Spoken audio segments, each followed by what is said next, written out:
online Zoom. Hari ini kita mulai lagi. Semoga ini menjadi awalan yang baik gitu ya. Dan bisa tetap dilaksanakan meskipun nanti awal-awal mungkin pesertanya ya begini nih ya. Mohon Pak Agus Zainal, ini pembukaan, pesertanya masih sedikit, mohon maaf. Tidak apa-apa, biasanya juga sedikit kok saya. Dan bantuan kepada, kan nanti bisa disebarkan ke yang lainnya gitu, bahwa kita sudah mulai lagi.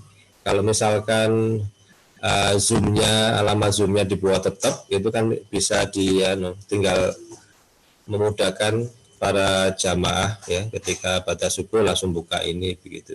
Oke, baik, kita mulai saja. Pada kali ini kita akan mendengarkan rutin ya, tiap hari Senin nanti rencananya kajian bahasa subuh dengan pembacaan kitab Risalatul Muawana dari Profesor Agus Arifin. Dan seperti biasanya Bapak Ibu sekalian jamaah MMI yang berbahagia, nanti setelah para narasumber ya memberikan materi, nanti ada sekitar 15 menit untuk bisa tanya jawab. Untuk menyingkat waktu, kami persilakan kepada Pak Ustaz Agus Zainal Arifin untuk memberikan pemateri. Silakan.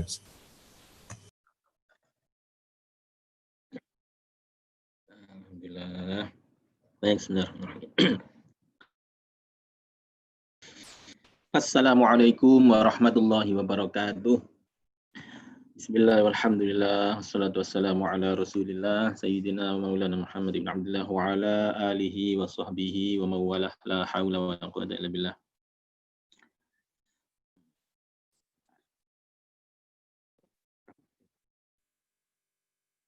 Mana rekamannya? Ada yang rekam ya? Saya rekam dulu ya. Rekamnya di mana ya?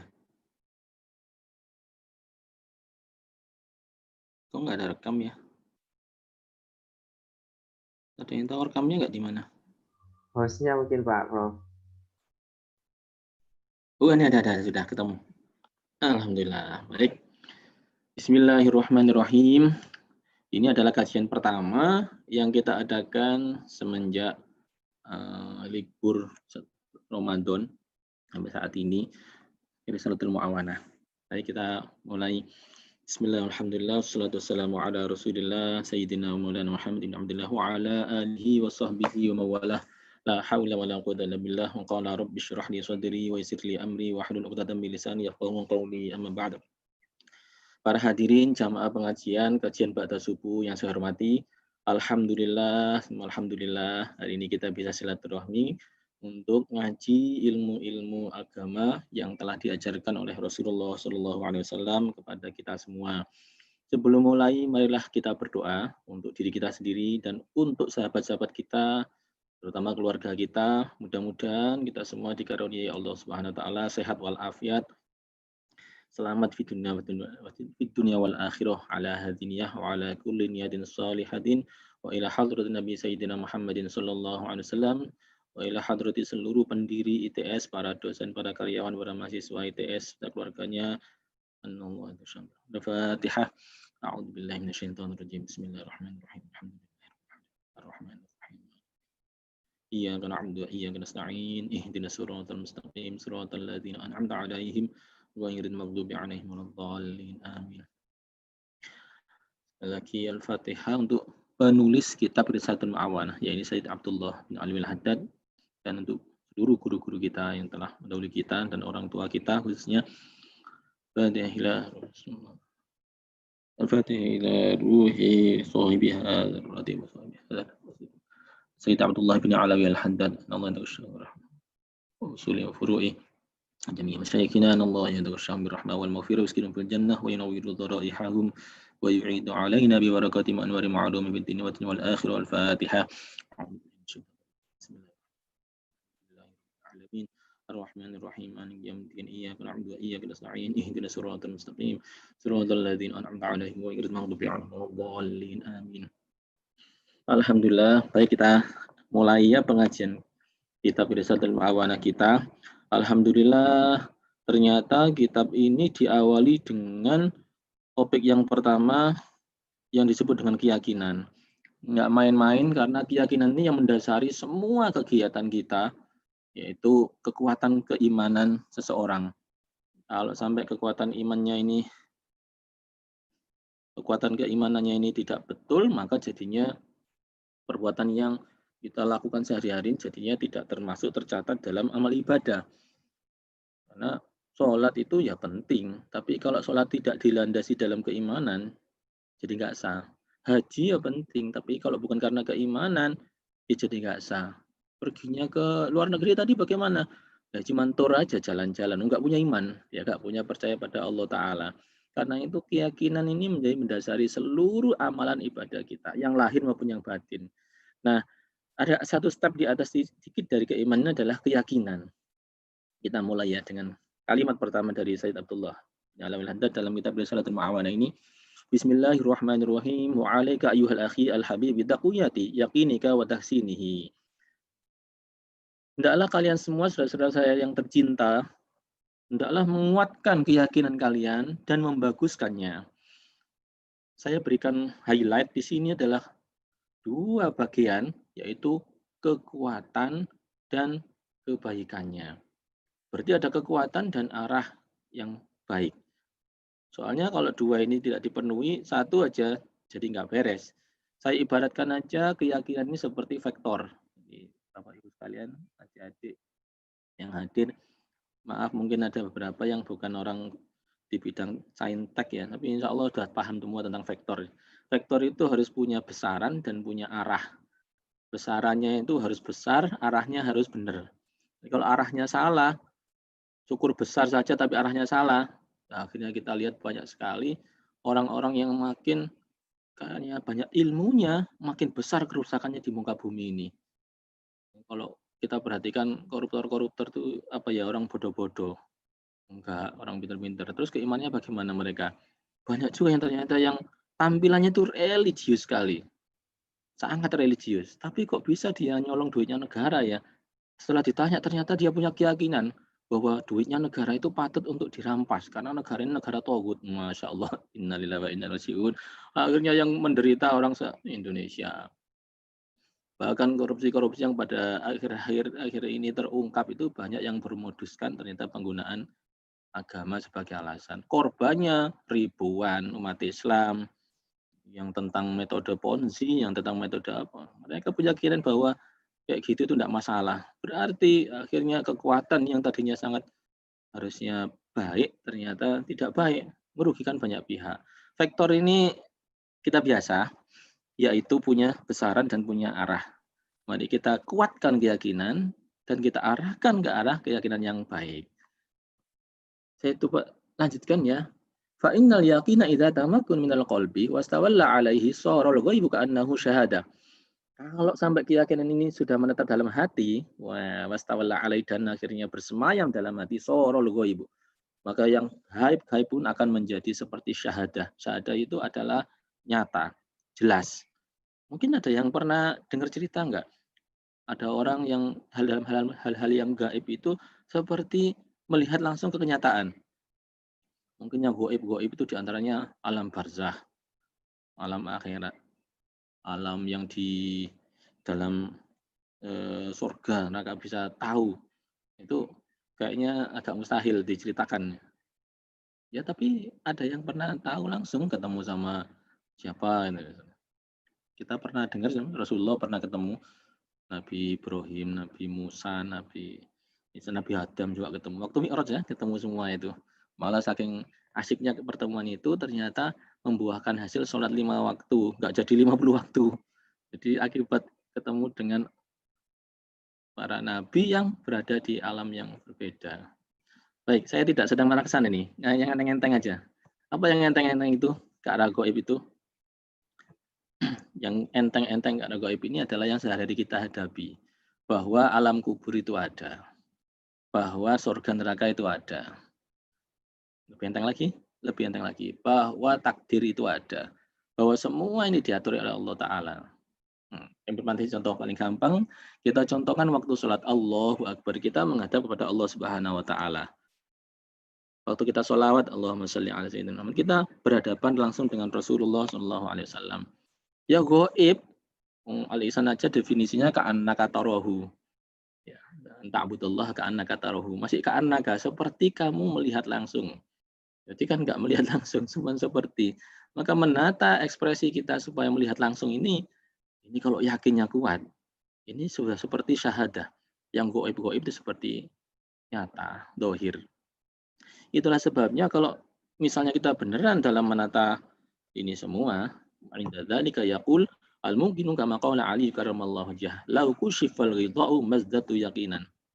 Ini Sayyidina Ali ini yakinnya sangat kuat. Saking kuatnya keyakinan Sayyidina Ali, sampai beliau seandainya dikasih bukti aja, beliau nggak bertambah keyakinannya. Tetap yakin. Kenapa? Saking yakinnya. Ini kadang-kadang kita masih belum yakin tuh apa ya.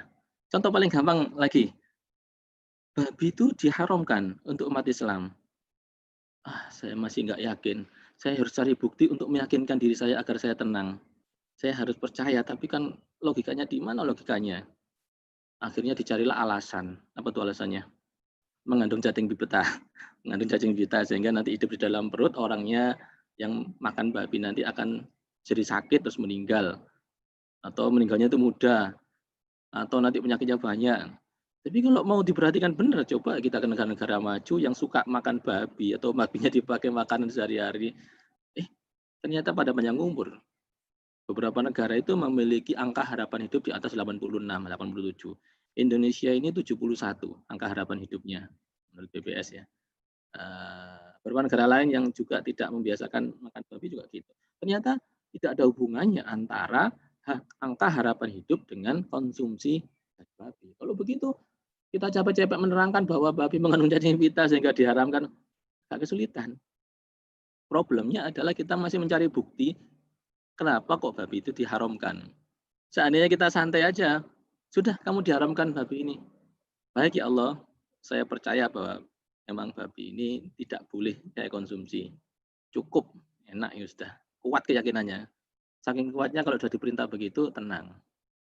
Ini misalnya ada kabel listrik yang mengelupas sehingga sangat berbahaya kalau disentuh logamnya itu. Terus saya diberitahu, ini jangan disentuh ya, kamu nanti kesetrum. Percaya nggak kita? Oh percaya, keyakinan kuat. Umpama nih saya ngasih tahu, Mas, sampean kalau mau ya, ini saya kasih duit, gaji saya bulan ini saya mau ambil semua, wis. Kamu ambil semua. Syaratnya apa? Ini kabel yang mengelupas itu kamu kulum, muten, nek wani. Gue tak kayak duit. Nanti saya kasih duit. Berani? Enggak berani. Kenapa? Saking kuatnya keyakinan bahwa itu pasti akan nyetrum. Jangankan dimasukkan mulut, dipegang aja bisa lompat jingkat. Kaget ke setrum kok. Malah bisa membunuh orang itu. Bahaya ya. Ini yakin betul gitu, saking yakinnya. Nah kalau sudah yakin begini nih nyaman kita, nggak usah repot-repot nyari bukti bahwa surga itu ada, neraka itu ada, nggak usah repot nyari bukti bahwa di dalam kubur itu ada nikmat kubur, nggak usah repot-repot cari bukti itu. Bahkan hujah-hujah agama yang cukup besar ini, cukup banyak ini nggak usah carikan bukti. Saya kadang masih risih teman-teman yang berusaha nyari bukti bahwa bulan itu pernah dibelah oleh Rasulullah. Akhirnya pergi ke NASA, foto-fotonya NASA di capture, kemudian pas ada godnya yang panjang, langsung diklaim bahwa god ini adalah sambungan bekas pisahnya bulan jadi dua, kiri dan kanan. Sehingga setelah nyambung ada bekasnya berupa god yang memanjang ini. NASA loh nggak pernah ngomong gitu, tapi ini digambar-gambarkan kemana-mana ini. Grup-grup banyak membahas bahwa terbukti bahwa bulan pernah dibelah. Ini gambarnya. Saya itu malu sekali kalau dengar kata-kata ya Allah. Sampai kita harus cari bukti kepada orang yang non-muslim bahwa Al-Quran ini benar, hadis ini benar. Kenapa begitu?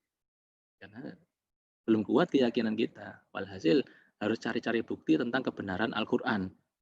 Bolak-balik ini yang di diskusi-diskusi, terutama anak-anak yang memang tidak berlandaskan agama mulai kecil, atau mungkin bidangnya sains teknologi, atau nggak biasa dibimbing oleh orang yang punya kompetensi di bidang agama.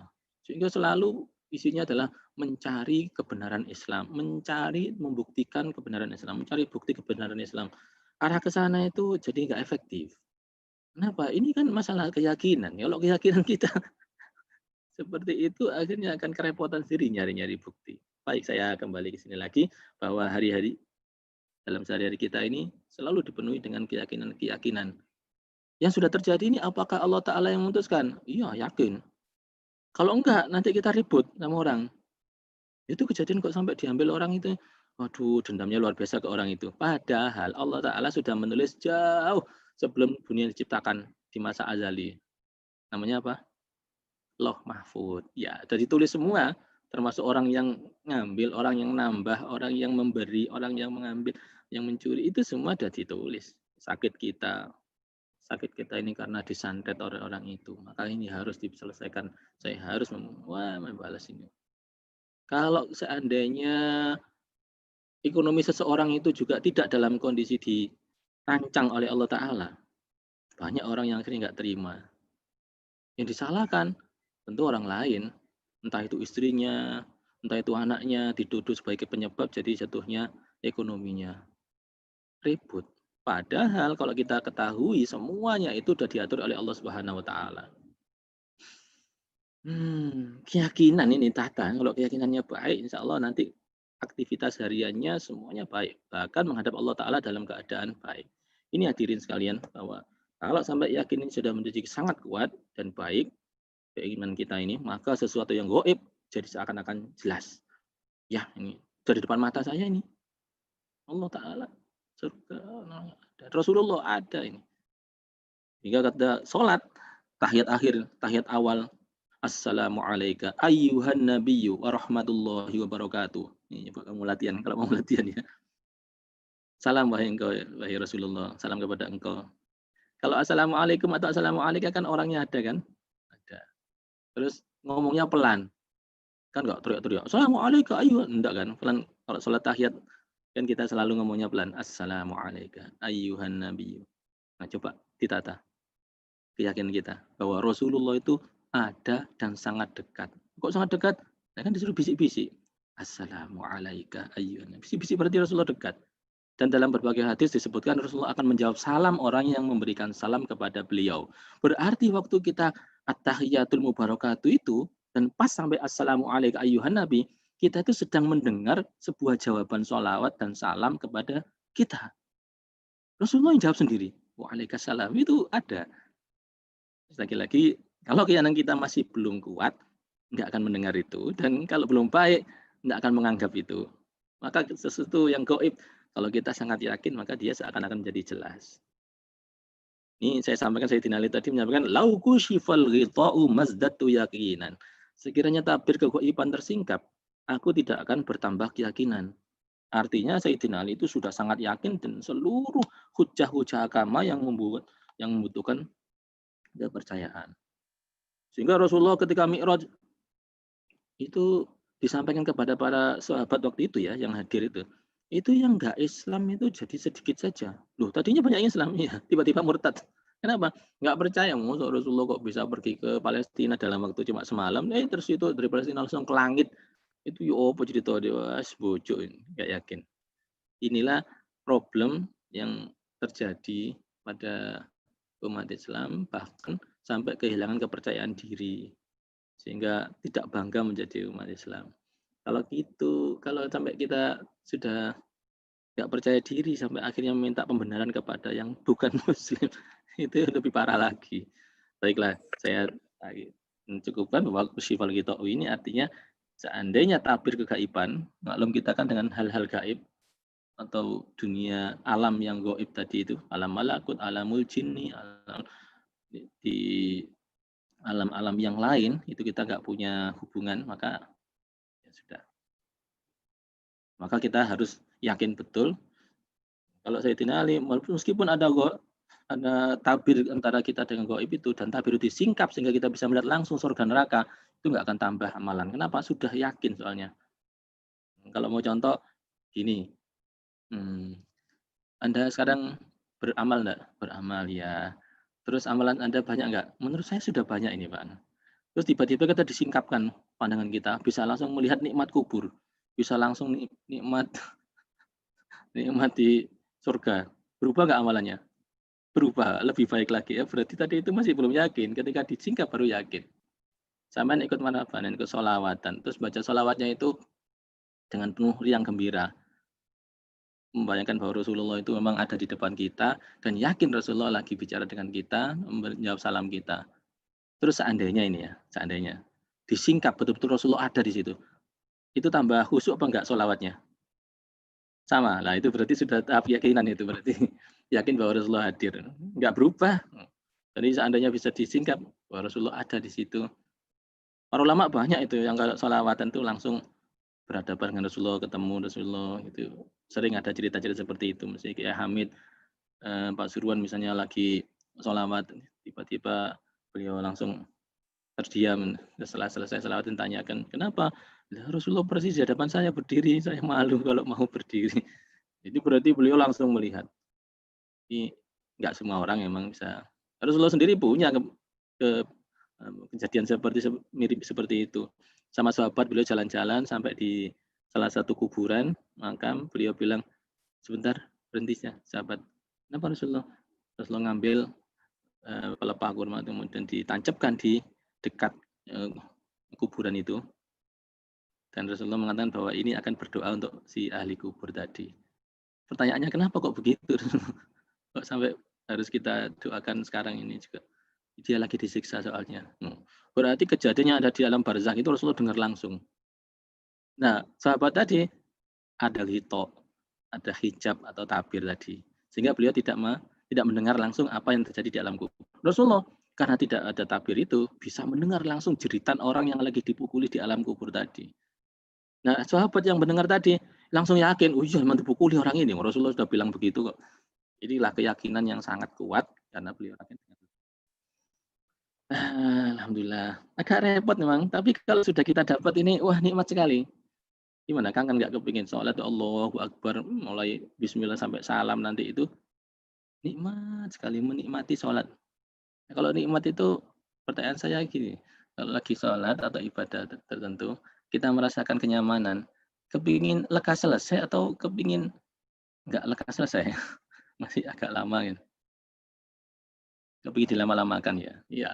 Apa-apa itu kalau enak itu kepingin dilama-lamakan. Tapi kalau nggak enak kepingin lekas selesai. Pertanyaannya ketika kita sholat itu kepingin lekas selesai apa kepingin dilama-lamakan? Lekas selesai lah. Kalau lekas selesai berarti masih belum taraf kepingin menikmatinya. Lalu kita ubah, kita setting lagi. Insya Allah dengan pertolongan Allah Ta'ala kita berdoa pada Allah sambil memperbaiki diri, men-setting semua keyakinan kita ini, insya Allah akan bisa mencapai termasuk kenikmatan itu. Misalnya kelezatan dalam beriman. Ini tentang keyakinan, saudara-saudara, agak panjang, mohon maaf ini jadinya ceritanya. Kita harus mengekstrak betul-betul ini keyakinan ini. Ini ngajinya agak advance ini. Sudah tidak cerita tentang di bawah keimanannya lagi, tapi di atasnya yaitu keyakinan. Definisinya adalah dalam kitab Risalatul Mu'awan ini, wal yaqinu ibaratun an quwwatil imani wa tsabatihi wa rusukhihi. Keyakinan itu didefinisikan sebagai kekuatan iman, stabilnya iman, sabit kan lawannya sabit kolbi ala dini gitu loh. Ya Allah, tetapkanlah, maksudnya hati yang berbolak-balik ini mohon diberikan stabil, sudah nggak usah mikir-mikir perubahan-perubahan lagi dalam keimanan kita, stabil itu sabit kolbi ya. Rusuhi itu kokoh, jadi nggak akan tergoyahkan. Maka keyakinan yang kuat itu diibaratkan orang yang punya keimanan yang sangat kuat, kemudian stabil dan sangat kokoh. Ini yang kita harapkan ini memang. Hatta yaswiro katawdi syamihi la tuzalziluhu asyukuku wa la tuzalziluhu al-awhamu bal la yabqa lisyukuki wal awhami wujudan al-bidatun. Saking kuatnya keimanan itu sehingga seperti gunung yang tinggi menjulang, kokoh, tak tergoncangan oleh berbagai keraguan, terganggu oleh berbagai kebimbangan. Bala ya pokok bahkan tidak ada ruang sedikit pun di dalam hati bagi keraguan dan kebimbangan. Ini model-model ibadah yang sampai kita belum meyakininya ini kadang-kadang nggak kuat ini. Saya mau tanya lagi, di antara panjenengan semuanya ini ada yang punya wiridan enggak? Dulu sebelumnya, mungkin 10-20 tahun yang lalu punya wiridan tertentu enggak? Ada yang punya ya? Mungkin ada yang baca selawat mungkin 100 kali, ada yang baca Al-Quran tiap pagi, mungkin mubarok, tabarok, surat surat Tabarok, surat Yasin, surat Waqiah misalnya. Terus tiba-tiba sekarang ini sudah nggak melakukan lagi, itu berhenti. Ada ya, ada yang punya gitu ya. Jadi wiridannya dulu ada, atau tiba-tiba sekarang tidak punya wiridan itu lagi. Coba pertanyaannya, mengapa kok sampai wiridan yang selama ini diamalkan tapi terus berhenti? Kok bisa terjadi? Kenapa itu? Nggak tahu waktu? Insya Allah enggak. Kita nggak pernah sih bilang nggak sempat. Tidak ada di dunia ini orang yang tidak sempat. Yang ada adalah orang yang tidak memprioritaskan. Ini pengajian kitab ini subuh ini ceritanya. Nggak ada orang nggak sempat biasanya kalau subuh itu. Masih sibuk ngerjakan PR ya jarang-jarang. Kalau saya subuh itu biasanya sudah longgar. Ya, tidak sempat nggak ada. Yang ada adalah orang yang tidak memprioritaskan. Baik lagi, kenapa wiridan itu berhenti? Nah, ini Syekh Abdurrahman As-Sagaf pernah ditanya tentang ini, jawaban beliau adalah seseorang tidak akan berhenti wiridannya, mengurangi amalannya, kecuali berkurang pula keimanannya, ya keyakinannya terhadap amalan itu. Jadi kalau sampai kita dulu itu pernah punya amalan, misalnya baca surat Waqiah misalnya, itu yakin betul saat itu bahwa fadilahnya surat Waqiah itu begini. Nah begitu kita goyah keyakinan kita, apalagi sampai ada yang menteror misalnya, Waqiah itu nggak usah dipilih-pilih, Al-Quran itu ya semua dibaca, nggak usah pilih-pilih surat tertentu, sudah jatuh keyakinannya. Kalau sudah jatuh keyakinannya, berhentilah amalannya. Begitu. Itu teorinya begitu, Bang. Itu amalan apapun, termasuk kuliah pun misalnya ada amalan tertentu, baca satu paper misalnya. Satu paper ini dibaca. Terus kita tiba-tiba berhenti, itu pasti karena goyah, karena keyakinannya. Bukan karena nggak ada waktu, bukan karena sibuk. Ini teorinya dalam kitab sehari-hari, memang hubungan wirid pun berangkatnya itu dari keyakinan. Nah, kalau sampai keyakinannya kuat, nggak akan tergoncangkan. Meskipun dibisiki orang bahwa amalanmu ini nggak ada dalilnya, dasarnya. Ya biarin, nggak ada dalilnya, nggak ada dasarnya. Saya menikmatinya kok, baca la ilaha illallah ini hati saya tentram, adem, malah saya bisa terinspirasi. Baca alhamdulillah, Allahu Akbar ini hati saya jadi merasa bangga, jadi umatnya Rasulullah, saya bersyukur pada Allah. Itu udah masuk wilayah keyakinannya sangat kuat, sehingga nggak tergoyahkan meskipun di ojo-ojoi, diprovokasi supaya tidak mau beramal, tidak usah beramal dengan itu. Enggak, insya Allah aman. Itulah keyakinan yang sangat kuat, sehingga fa in ja'at min kharijin lam tasih ilaiha al-udhun wa lam tafi ilaiha al-qalbu. Sehingga meskipun ada keraguan yang datang dari luar, maka enggak akan bisa masuk ke dalam. Kenapa? Karena hati tidak mau berpaling kepadanya. Karena telinga tidak mau mendengar oceannya. Yes, kalau ada orang sekarang ribut ngomong kayak terjadi di Trenggalek beberapa hari yang lalu ya, ada orang lagi kunut ditendang itu. Dianggap sebagai di luar Islam atau dianggap sebagai Masya Allah apa ya, astagfirullahaladzim. Ya emang kadang-kadang karena keraguan itu akhirnya sampai bertindak yang kriminal. Ada beberapa lagi sampai bom bunuh diri, padahal pintar sekali orangnya. Ternyata keyakinannya itu yang salah, sehingga membawa dia jadi brutal. Bahkan orang yang lagi sholat Jumat pun dibom masjidnya. Mana orang lagi ibadah menghadap Allah Ta'ala kok terus dibunuh itu dengan alasan Islam lagi. Itu wah sudah keyakinan yang kacau banget itu. Na'udzubillah min dzalik. Karena itu mari kita dandani, kita perbaiki arah dari keyakinan kita dan kita tingkatkan. Ini saya mencuplik dari salah satu buku ini, bahwa keyakinan kita ini kalau diterapkan di sekolah ini misalnya, kuliah misalnya, yakin saya, gampang ini pelajarannya, yakin saya, nilai pasti bagus ini, yakin saya, yakin itu. Maka karena punya keyakinan yang bagus, optimisme yang tinggi, aksinya jadi banyak. Apa aksinya itu? Belajar, berlatih, bertanya, selalu berdiskusi. Maka ketika aktivitasnya banyak, akhirnya potensi yang dibangkitkan jadi besar. Maka analisisnya jadi tajam, hafalannya jadi kuat, pemodelannya jadi bagus. Dan kalau sudah begitu, maka ketika ujian, hasilnya mesti bagus. Kalau hasilnya bagus, nilainya A misalnya ya, atau mendapatkan predikat ini, atau mendapatkan penghargaan itu, ini hasilnya bagus. Maka makin menguatlah keyakinan yang sudah bagus tadi itu. Ternyata emang gampang, nilai ke saya A, kan bener, keyakinan saya tadi itu, makin menguat itu. Jadi keyakinan yang baik itu bisa memicu segala aktivitas yang menguntungkan kita yang baik juga. Nah, sekarang mari kita berangkat ke yang nggak baik ini. Gimana ini? Nah, karena keyakinannya nggak baik, ini pelajaran sulit ini. Saya ini salah masuk jurusan. Orang ini memang dosen yang wah bingung nih omongan apapun sih bingung saya. Dijelaskan apa pasti bingung. Nggak cocok sama orang ini saya. Oke, semua keyakinan yang negatif-negatif itu terkumpul, akibatnya tindakannya jadi minimum. Oh, saya nggak bakat, kenapa harus dipelajari? Saya ini sudah dibilang nggak bakat tentang ini. Atau tentang dosen yang bilang misalnya, ini nggak ada yang dapat nilai C loh ya, semuanya dapat D sama E nanti ini. Wah, ada yang mungkin misalnya, mungkin nggak ada kali ya. Dengar-dengar ceritanya katanya, nggak akan ada yang nilainya A atau B, paling maksimum C, nggak ada yang begitu. Maka udah diomongin maksimum C, ya apa kita repot-repot berjuang ya. Terus nggak usah lah belajar, ngapain? Ngapain kita ngerjakan PR-nya? Kata dia ini sulit kok, kamu nggak akan paham. Oke, tindakan yang minimumnya menghasilkan potensi yang dibangkitkan jadi 0%, mendekati kosong. Akhirnya nggak ngerti apa-apa, nggak pernah belajar. Dikasih PR nggak pernah ngerjakan. Suruh diskusi malah tumak nina, diem aja. Suruh ngomong malah kerja tim, malah makmuman lillahi ta'ala, nggak pernah mendahului pembicaraan. Maka hasilnya jadi kosong. Karena hasilnya 0, nilainya jelek.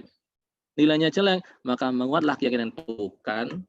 Bapak itu pernah bilang bahwa maksimum nilai itu C. Ini dapat C kan? No, memang ya memang nggak bisa ini, nggak mungkin dapat A. Nggak lulus pun kan nggak lulus. Emang ya gimana lagi? Wong ini dari awal saya bilang nggak bakat kok, ini salah jurusan. Itu keyakinan yang buruk. Berarti problem utama dari tindakan-tindakan itu adalah menguatkan keyakinan dan membaguskannya. Kalau nggak bagus jadinya seperti ini, kalau bagus jadinya seperti yang tadi. Gitu. Ini problem dari keyakinan. Saudara-saudara, Bapak Ibu sekalian, saya kasih sedikit keasikan ini bagi yang sudah punya keyakinan ini ya. Wasyaitanu la yastati'udunu min sahibi hadzal yaqin. Setan tidak akan mampu mendekati orang yang yakin. Wah, enak sekali ini. Teman kan biasa berdoa ya a'udzubillahi minasyaitonirrajim, terus apa lagi? Allahumma inni a'udzubika minal khubuthi wal khaba'ith, apa lagi? A'udzubika min hamazati syayatin itu kan. Semuanya itu berupa proteksi agar kita tidak didekati setan, tidak diganggu setan. Tapi ada loh yang langsung otomatis nggak diganggu setan tuh. Ya, punya keyakinan ini. Nggak diganggu nanti. Bal yafiru minhu, bahkan setan akan lari, wa yafruku min dhillihi, ada bayangannya jadi dia menyingkir. Wa yakna Ummu Salamah, semuanya setan akan nyari selamat menjauh dari dia. Contohnya ada. Kama qala Rasulullah, Rasulullah sallallahu alaihi wasallam pernah bersabda, "Inna syaitana la yafruku min dhilli Umar, wa ma salaka Umar fajjan illa salaka syaitanu fajjan akhar." Sayyidina Umar ini termasuk terkenal paling kuat keyakinannya. Saking kuatnya Rasulullah pernah mengekspresikannya sebagai berikut. Tahu nggak kalian semua, setan ini lari dari bayangannya Umar. Jadi Sayyidina Umar itu kalau jalan, salaka fajjan akhar, maka setan akan nyari jalan yang lain. Kalau Sayyidina Umar lewat gang 2 misalnya, setannya nyari lewat gang 3. Begitu terusnya. Jadi setan takut sekali dengan Sayyidina Umar. Termasuk sama bayangannya pun takut. Gini gimana mengekspresikan pada kehidupan kita sehari-hari ya. Gini. Saya kasih contoh aja ya. Zaman dahulu sih, kalau kita melakukan pengadaan barang dan jasa itu di kampus misalnya atau di kantor-kantor itu ada aja orang yang pengen ganggu. Mohon maaf ini bagi yang nggak ngerti tentang pengadaan ini. Saya beritahu aja. Semua barang atau jasa itu kalau mengeluarkan duit negara harus pakai ya tender atau sesuai aturan. Ada yang nggak usah, cuma sedikit tapi. Itu kalau ada orang yang suka keliling nawarkan jasa, nggak usah Pak, nggak usah lewat prosedur begitu, langsung aja ke saya, nanti harganya lebih murah, nanti bapak saya kasih begini. Itu ada yang model-model gitu itu. Nah kalau kita orang yang golongannya kuat keyakinannya, itu nggak akan sampai didekati. Siapa yang didekati itu biasanya nggak terlalu kuat keyakinannya. Contoh gini. Mungkin pernah ingin contoh ya. Jangan ke bapak itu. Kalau menawarkan jasamu itu ke bapak yang sana aja itu loh. Ya. Kalau yang bapak yang ini nih, dia itu nggak mau, kenceng orangnya, nggak mau dia dibetulkan ini, nggak dibetulkan apa, nggak mau disogokin, nggak mau dia. Coba terfilter sebelum ketemu itu luar biasa tuh. Dibanding beliau yang tadi itu yang mau dideketin. Beliau harus berusaha menangkis godaan yang seperti ini. Karena godaannya tidak sekedar materi, kadang-kadang agak diancam. Nah, belum mendalik. Tapi kita sering masuk di media massa ya, ada pejabat tertentu karena dalam hal pengadaan apa itu kayaknya sih tidak karena tergoda oleh duit, tapi karena tekanan. Kasihan beliau-beliau itu dalam tekanan, akhirnya berakibat buruk kepada diri beliau. Oke, saya kembali ke sini. Begitu dia terkenal sebagai orang yang lurus, konsisten, keyakinan tinggi, maka setan pun tidak akan mendekati. Terfilter dengan sendirinya. Satu lagi. Ada ya untuk mengusir setan doanya? Ada. Ya semuanya tahu ya. Beberapa orang tertentu itu nggak usah ngusir. Dia datang aja, setan nyingkir sendiri. Serius. Nah, ini contohnya saya di nomor ini. Itu nggak usah didoai nyingkirin setan apa master. Beliau lewat aja itu mencitat semuanya, lari semuanya. Yang bilang Rasulullah yang menyampaikan ini informasi ini. Karena mungkin sebagian sahabat tahu bisa melihat setan, tapi kebanyakan ya nggak bisa karena itu perlu diberi informasi oleh Rasulullah bahwa itu loh Umar itu lewat situ setannya langsung semburat lari semua ke pasar. Ini kejadian bahwa kalau kita punya keinginan yang kuat maka insya Allah tidak akan sampai didekati oleh setan. Pertanyaannya justru ini mungkin. Terus bagaimana menguatkan keyakinan ini? Mudah-mudahan dalam waktu 15 menit ini bisa selesai terbahas ini. Wa yuqawwil yaqinu wa yusinu bi asbabin. Bisa yakin itu seperti vektor tadi, besarannya besar, itu baik. Pertama istima'ul ayat wal akhbar, mendengarkan ayat dan hadis. Ayandura bi ainil itibar fi malakutis samawati wal ard. Yang perhatikan dengan pandangan iktibar, menganalisis malakutis samawati wal kekuasaan Allah di langit dan di bumi. Ayat ala muqtada ma amana bih dhahiran wa batinan, mengamalkan apa yang sudah diyakini kebenarannya itu, zahir amalan yang zahir maupun amalan yang batin. Mari kita lihat satu persatu tentang yang pertama. Istima'u al-ayati al-akhbar. Minha wa huwa al-asul walladhi 'alaihi al-madar ay yasgha al-'abdu biqalbihi wa udhunihi ila istima'il ayati wal akhbar. Pertama supaya kuat keyakinan kita ini dimensi pertamanya ini. Yang paling utama bahkan itu adalah memperbanyak, membiasakan, merajinkan mendengarkan Al-Qur'an dan hadis. Mempelajari itu adalah ala jalalillahi ta'ala wa kamalihi wa 'azamatihi wa kibriyaihi wa infiradihi bil khalqi wal amri was sultan wal qahr. Tentang keagungan Allah, kesempurnaan Allah, keagungan, keesaan Allah. Ini harus sering dibaca sehingga wah iya Allah Ta'ala itu Maha Esa, Allah Maha Kuasa, Allah Ta'ala Maha Kaya. Ini kadang-kadang kalau sampai ini lupa, ya, terus rusak lagi. Ya, sering-sering aja. Alhamdulillah sekarang YouTube ada ya, seragam kemana ada tinggal disetel aja. Mungkin ada pengajian dari Kiai Mustafa Bisri, kita dengarkan, ada pengajian Gus Pak, kita dengarkan. Masing-masing itu akan memberikan penguatan untuk bisa membawa kepada keyakinan kita. Beliau-beliau semua yang belajar agamanya itu memang profesional betul-betul ya, bukan amatiran, ya profesional puluhan tahun dan hafal beneran itu akan bisa menginformasikan ayat dan hadis, ayat Al-Quran dan akhbar dari Rasulullah. Termasuk wa'ala siddiqir Rasul, kebenaran para nabi Rasul. Ini banyak orang-orang yang belajar ilmu, sains dan teknologi, tapi begitu selesai tiba-tiba langsung, oh semuanya harus dibuktikan secara fisik kasat mata. Tidak bolehnya berdasarkan keyakinan. Akhirnya jadi tidak percaya kepada Allah Ta'ala, jadi tidak percaya kepada akhirat, dan tidak percaya kepada alam kubur. Nggak ada kehidupan setelah mati itu. Mati ya mati aja. Wah, naudzubillah min dzalik kalau sampai punya keyakinan seperti itu. Kenapa? Jarang tersentuh dengan ayat suci Al-Quran. Kadang-kadang sampai terpikir bahwa Nabi itu pernah salah, Nabi itu dulu sesat. Naudzubillah min dzalik ada yang ngomong begitu. Hati-hati. Karena apa? Jarang tersentuh oleh ayat Al-Quran dan hadis tentang kebenaran Rasulullah. Coba kalau dia sering-sering dengar bahwa wa ma yantiqu 'anil hawa in huwa illa wahyu yuha. Ayat itu saja pasti nggak akan terpengaruh. Wa ma yantiqu 'anil hawa, Rasulullah itu tidak pernah menuruti hawa nafsunya. In huwa illa wahyu yuha. Semua yang dilakukan beliau diucapkan itu semata-mata wahyu dari Allah. Loh, itu ayat Al-Quran yang kalau meragukannya bisa kena pasal kufur itu. Berarti kebenaran Rasulullah, kamalihim, kesempurnaan Rasulullah, wa ma itu bi mukjizat, bahwa Rasulullah juga dibekali dengan mukjizat-mukjizat, wa mahala bi mu'adzimi min anwa'il uqubat, dan bagaimana kejadian orang-orang yang dulu menentang Rasulullah, bahkan menyakiti Rasulullah, itu bagaimana kejadiannya, itu dipelajari dalam berbagai hadis. dan diceritakan oleh para ulama ini. Wa ma warada fil yaumil akhir, juga kejadian pada hari akhir nanti kelak itu bagaimana isabil musinin, orang-orang yang baik dapat pahala, akibatil musiin, orang yang jelek dapatkan siksa.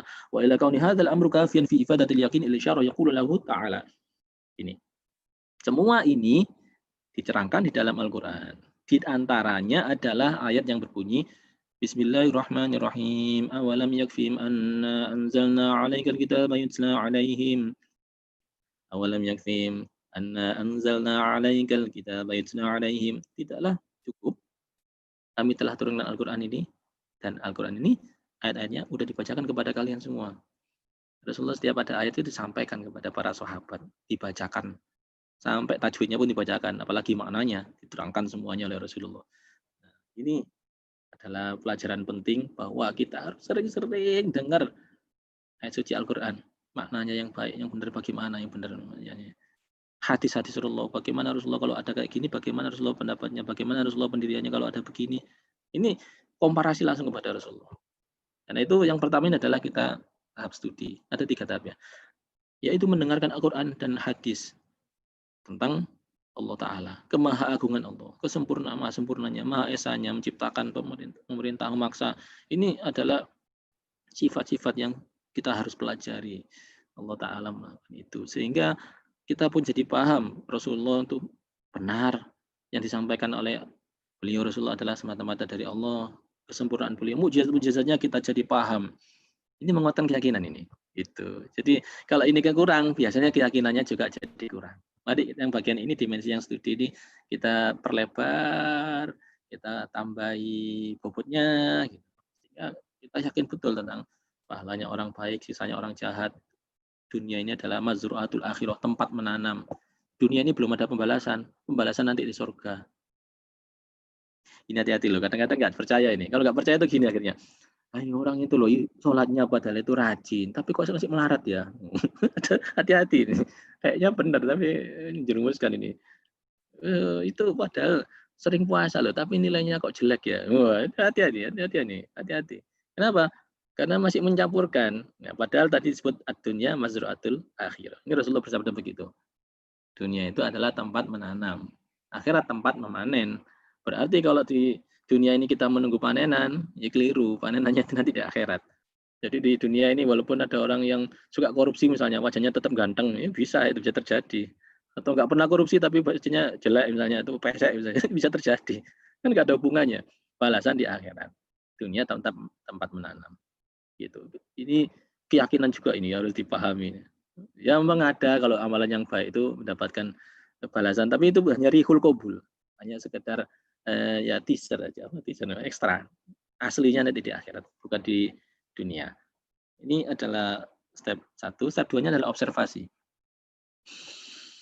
As-sababus tsani, yang kedua, yang duru bi'ainil itibari fi malakutis samawati wal ard wa ma batallahu fihima min ajaibil masnu'at wa bada'il maknunat. Bahwa yang kedua adalah kita memperhatikan, observasi semua ciptaan Allah yang di langit maupun di bumi. Berbagai keajaiban benda-benda dan keindahan alam. Semuanya itu adalah bagian yang bisa menguatkan keyakinan kita. Coba kalau naik pesawat itu kita perhatikan, kita belajar tentang angin aja. Ini Allah Ta'ala mau memaksa ini. Semua ciptaannya diberikan aturan dan dipaksa untuk patuh. Tekanan udara itu ada teorinya. Dan teorinya sudah diekstrak teman-teman yang belajar sains dan teknologi ini. Kalau kita bisa memanfaatkan rule itu, hukum alam, sunatullah ya, kita nyebutnya hukum alam, maka kita bisa mendapatkan kenyamanan, kenikmatan, kemudahan. Sehingga pesawat itu akhirnya sayapnya yang kiri diangkat oleh tekanan udara yang datang dari depan itu, sayap yang kanan diangkat oleh tekanan udara yang datang dari depan itu, maka kedua sayap itu naik. Sehingga badan pesawat ikut terangkat. Akhirnya kita bisa ya terbang di udara. Alhamdulillah. Itu akibat kita bisa mempelajari seluruh hukum alam, keajaiban-keajaiban benda itu. Setiap benda punya istilah masnuat ya, itu ajaibil masnuat. Mereka punya rule, aturan yang kita sebut sebagai hukum alam, dan itu fenomenanya kita pelajari satu persatu. Wa ila ifadatil yaqini al-isyara biqouli ta'ala sanurihim ayatina fil afaqi wa fi anfusihim hatta yatabayyana lahum annahu al-haqq. Kami perlihatkan mereka kekuasaan kami di segala wilayah bumi, dan pada diri mereka sendiri, hingga jelas bahwa bagi mereka bahwa Al-Quran itu adalah benar. Al-Haq yang terjadi. Insya Allah, makin banyak kita pelajari akan menguatkan keyakinan kita.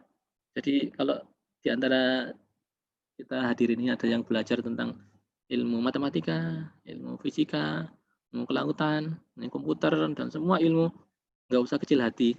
Itu semua adalah bagian yang penting dari cara kita mengobservasi semua malakutus samawati wal ard.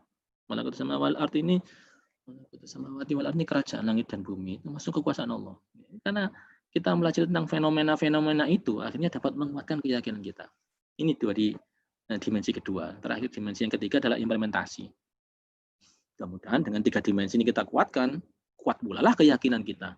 Kalau udah kuat keyakinan kita, akhirnya ibadah seperti yang disebutkan dalam hadis ka'annaka tarahu itu betul-betul tarahu. Karena kalau enggak bisa, fa illam takun tarahu. Kalau kamu tidak bisa melihat, fa innahu yaraka. Sungguhnya dia melihat engkau. Itu berarti ada orang yang bisa di level 1, ada yang baru level 2. Tapi jangan sampai level 3, yaitu tidak bisa sama sekali. Baik, dimensi yang ketiga yaitu implementasi. As-sababu tsalits al-amal. Ala muqtada ma amana bihi zahiran wa batinan. Yang dimensi ketiga ini juga dimensi 1, 2, 3 studi sedang belajar ayat suci Al-Qur'an dan hadis tentang Allah dan Rasulullah. Kemudian yang kedua adalah mengobservasi malakutus samawati wal ard.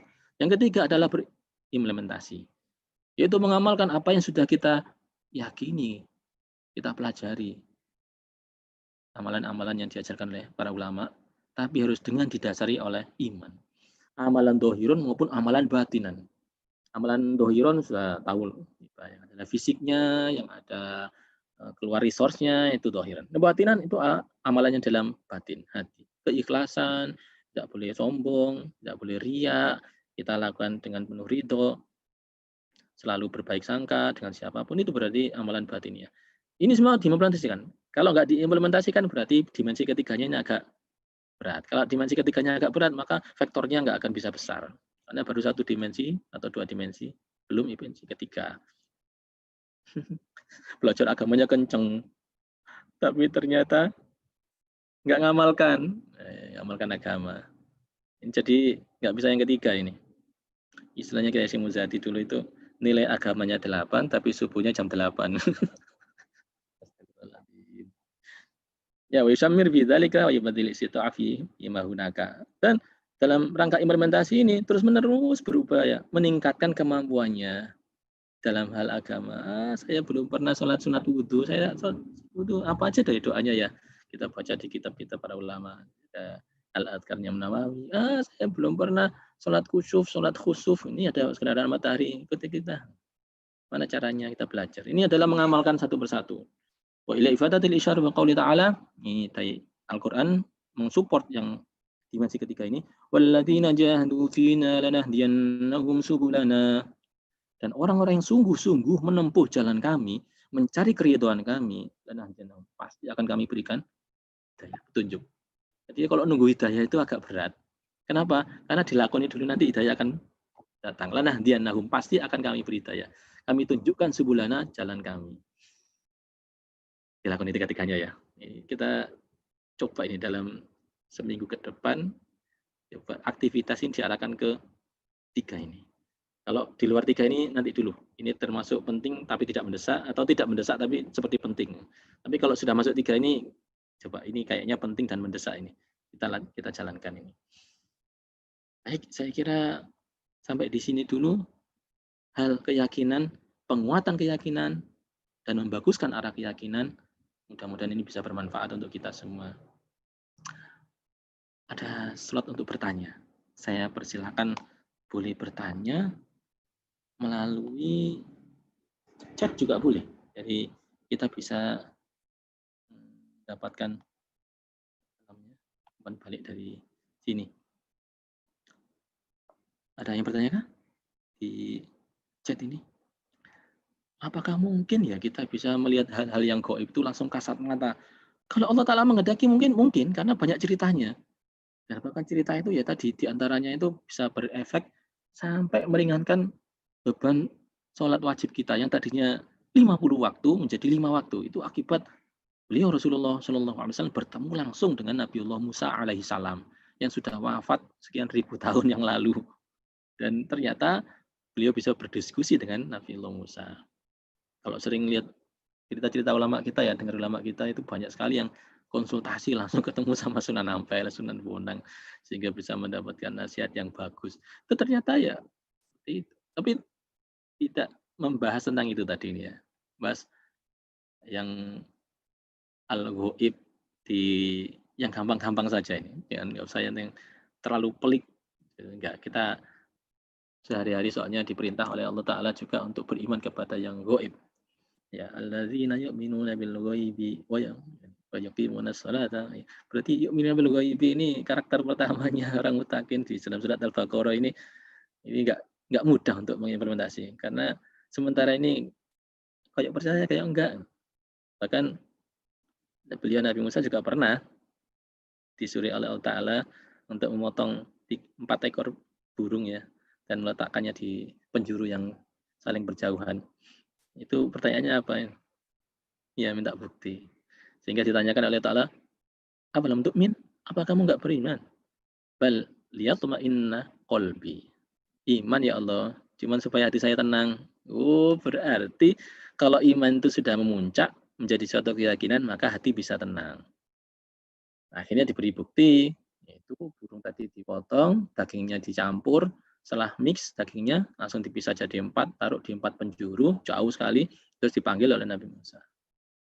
Ternyata datang 4-4-nya itu dalam kondisi utuh jadi burung.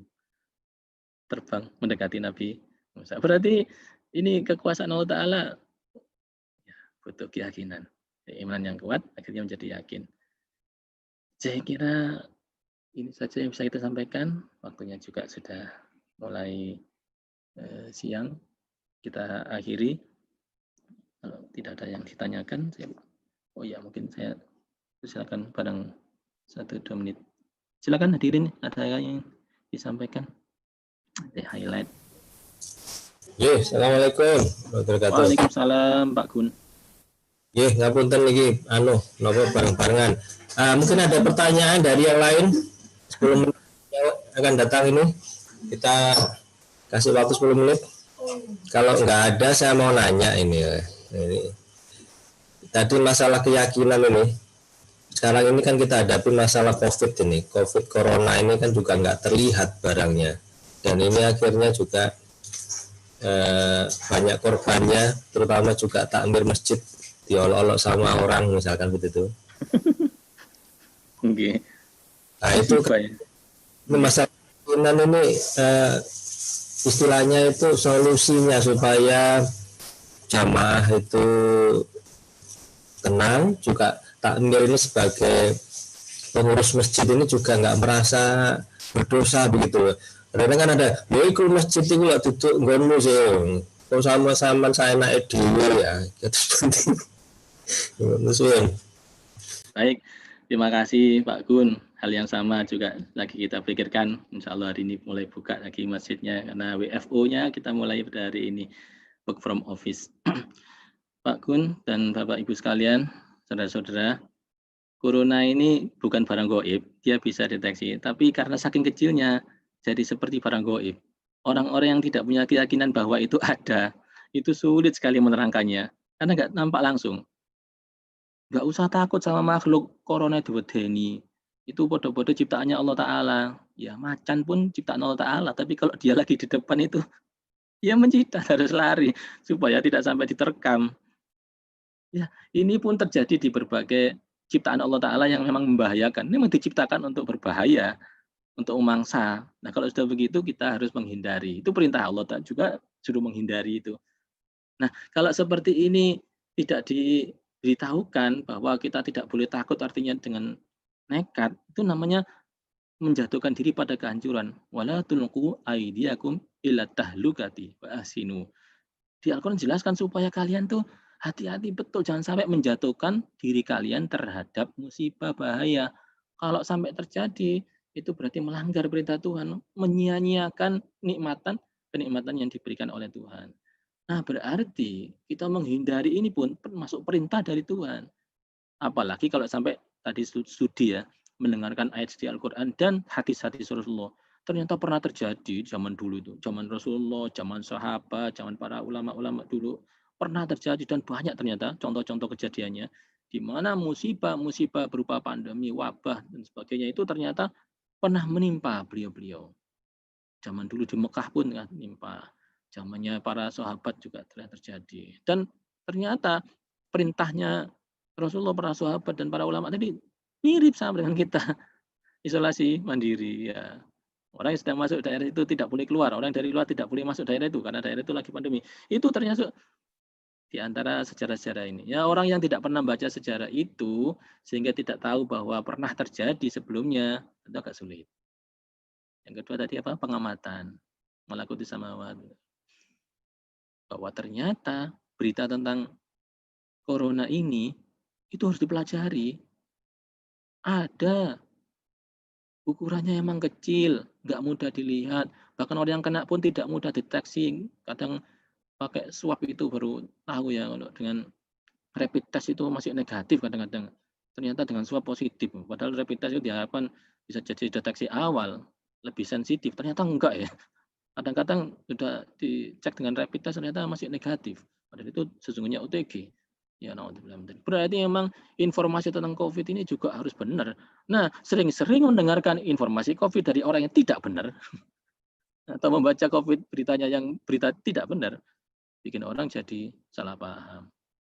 Karena seringnya memahami paham yang salah, akhirnya mudah salah paham. Mulai ngomongan bahwa virus corona ini adalah termasuk konspirasi dari negara X dan negara Y. Wah, yes. Ini yang ngasih informasi itu ya nanti harus bertanggung jawab kepada Allah Ta'ala ini. Apalagi yang menyebarkan, terus yang klik share itu, wah hati-hati itu. Dia telah menjerumuskan umat Rasulullah SAW kepada kehancuran. Sampai akhirnya tertular, ada yang sampai menderita gara-gara dari dia yang menyebarkan berita-berita yang bohong itu, hoax. Kalau begitu ceritanya, para takmir masjid yang membatasi ibadah tadi, hakikatnya justru malah menyelamatkan umat Rasulullah. Bukan malah negatif, tapi malah positif. Itu perintah Rasulullah agar menyelamatkan umat. Karena umat Islam ini, umat Rasulullah ini adalah kesayangannya Rasulullah. Rasulullah sebelum meninggalkan punya umati, hati-hati ya dengan umatku. Jaga mereka, tolong mereka, kira-kira begitu. Kalau dipanjangkan. Berarti kita semua yang sedang mendapatkan amanat untuk bikin policy, itu harus policy yang berorientasi kepada keselamatan umat. Bahkan pelajaran, kuliah, sekolah itu pun juga harus berorientasi itu. Karena negara kita pun punya dasar, dan ketika dalam pembukaan disebutkan bahwa yang pertama adalah ya untuk keselamatan umat manusia, keselamatan dari bangsa kita. Itu dulu. Yang kedua baru nanti yang ekonomi, pendidikan, dan sebagainya itu. Maka alhamdulillah para takmir yang punya kebijakan membatasi, kemudian menghindari mencegah penularan, bahkan beberapa kalau sudah masuk wilayah yang sangat gawat harus ditutup, itu termasuk orang-orang yang memang menjalankan perintah Allah Subhanahu wa taala sekaligus menjalankan perintah Rasulullah. Soal dipaido, nah gini, ditutup dipaido, dibuka juga dipaido. Contoh ini lagi ada berita bahwa sekolah akan masuk lagi misalnya. Itu waktu diberitakan bahwa sekolah tidak masuk, jangan masuk dulu, itu dipaido. Pengen bodoh tak bangsa ini, pengen rusak tak bangsa ini, anak-anak nggak disekolahkan. Begitu sekarang akan masuk, wah tidak no, pengen anak-anak ini sakit tak, pengen makin menyebar virus ini tak. Jadi apapun aku pasti akan dipaido orang. Jadi jangan khawatir, kita semua yang memegang amanat itu pasti mudah dipaido, diprotes, diomeli oleh orang. Nah, kita harus terbiasa, nanti ada babnya sendiri untuk menguatkan diri kita, jangan sampai mudah dipaido, mudah gelo dipaido orang, mudah kecewa ketika diejek oleh orang. Sampai lapo-lapo dipaido, tidak lapo-lapo juga dipaido. Tenang aja, manusia itu begitu emang karakternya. Kita kalau begitu harus mengikuti aturan yang berlaku, aturan perundang-undangan dan aturan kesehatan yang berlaku. Itu yang kita ikuti. Soal orang mait itu nggak akan ada habisnya. Saya kira demikian Pak Gun. Mudah-mudahan Pak Gun juga kuat. Pak Suwun, atas ya, saran-sarannya. Monggo yang lain, silakan Ada Reza. pertanyaan nih dari Pak Ardi. Al-Quran telah mengajarkan kepada kita tentang pentingnya saintek. Lalu faktor apa yang mengakibatkan ketertinggalan umat Islam di dalam penemuan dan kemajuan saintek? Kita selalu menjawab follower bagaimana caranya merubah menjadikan kita sebagai pionir kembali seperti pada zaman keemasan Islam terdahulu. Menurut saya sih nggak ada yang ketinggalan kok, sampai sekarang kita jaya kok. Serius, kapan hari ada acara penghargaan peneliti terbaik, ada 500 terbaik. Itu juga mayoritas hampir semuanya umat Islam. Terus penemuan paten juga saya kira banyak orang Islamnya. Terus ada penghargaan best research, itu saya pernah ingat. Itu 10-nya tuh hampir semuanya ya terbaik umat Islam. Jadi saya kira kok nggak ada ya. Kalau negara sih oke, emang ada negara yang kayaknya ekonominya kurang misalnya. Tapi lebih kepada dalam manage, mereka dalam memanage negara itu kurang bisa menyesuaikan dengan karakter dari masyarakatnya. Kalau sudah bisa menyesuaikan karakternya, budayanya sudah baik, biasanya juga akan meningkat. Jadi problemnya sepertinya sih kita tidak perlu mengeksplisitkan bahwa ini umat Islam ketinggalan, ini tidak ketinggalan. Jumlah kita soalnya banyak. Kalau di Indonesia ini ya. Ini, kalau begitu tidak usah dipikirkan bahwa ini ketinggalan atau tidak ketinggalan. Ya, mari kita langsung jalankan aja rencana-rencana kita untuk bisa menjalankan pendidikan dengan baik. Insya Allah penemuan-penemuan ini juga akan banyak kalau kita yang belajar juga banyak. Nah, yang belajar kan sedikit ini ceritanya. Kebanyakan ini kurang berminat. Kenapa kurang berminat? Mungkin pembelajarannya juga kurang menarik. Kalau makin banyak belajar, apalagi banyak meneliti, makin banyak penemuan-penemuan yang bagus. Pada hakikatnya, makin banyak kita baca, makin banyak masalah yang muncul dalam hal saintek. Makin tidak pernah baca, makin tidak ada masalah dalam saintek ini. Dunia aman-aman saja, tidak perlu ada pemecahan apapun.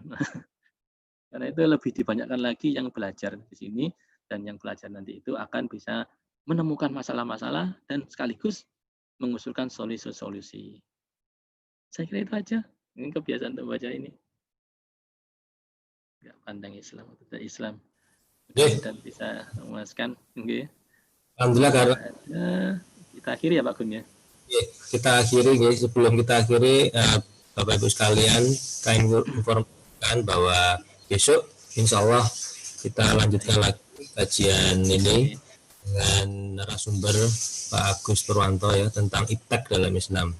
Untuk hari Selasa ini iptek, hari Senin Kisalatul Mawanah, kemudian hari Jumat itu ada tafsir dan juga mau doa. Baik, kita akhiri dengan berdoa. Bismillahirrahmanirrahim. Alhamdulillahirabbil alamin. Allahumma shalli wa sallim ala sayyidina Muhammad wa ala ali sayyidina Muhammad. Alhamdulillahirabbil alamin.